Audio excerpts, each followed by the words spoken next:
আসসালামু আলাইকুম গাইস, আমি আজকে 3টা মুভি রিঅ্যাকশন নিয়ে এসেছি।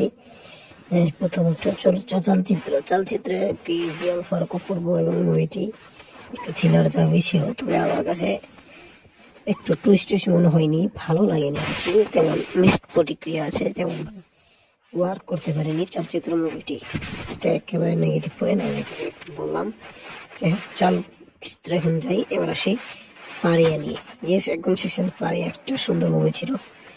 প্রথমে ভাবছি এটা কোনো সাধারণ মুভি, কিন্তু পরে দেখি পারিয়া তো একদম সুপার, মানে সেই মুভি। অ্যাকশনগুলো সেই কুকুরদের জীবন নিয়ে, মানে একটা এই এলাকার মধ্যে মেসেজ দেওয়ার জন্য পারিয়া নিয়ে আসছে। পারিয়া 2 আসবে বোধহয়, ভলিউম 2 আসবে পারিয়া 2। দেখা যাক কতটুকু কি করতে পারে, কতটুকু দেখাই যাবে। এটা পারিয়া খুবই সুন্দর মুভি হয়েছে। এবার আসি ওমর মুভি নিয়ে। ইয়েস, এখন শুনছেন গত ঈদুল ফিতরে মুক্তিপ্রাপ্ত ওমর, যেটা আমি দেখি নাই, এটা গতকাল দেখেছি আর কি। মুভিটি অত্যন্ত সুন্দর রয়েছে। একটির মধ্যে সেটা মানে চলচ্চিত্র মোটামুটি চলেও সেটা তেমনই নয়, কিন্তু ওমর অনেক সুন্দর একটা মুভি, সেটা আমার কাছে অনেক ভালো লেগেছে। তো আজকের ভিডিওটি এই পর্যন্তই। ধন্যবাদ পুরো ভিডিওটি দেখার জন্য।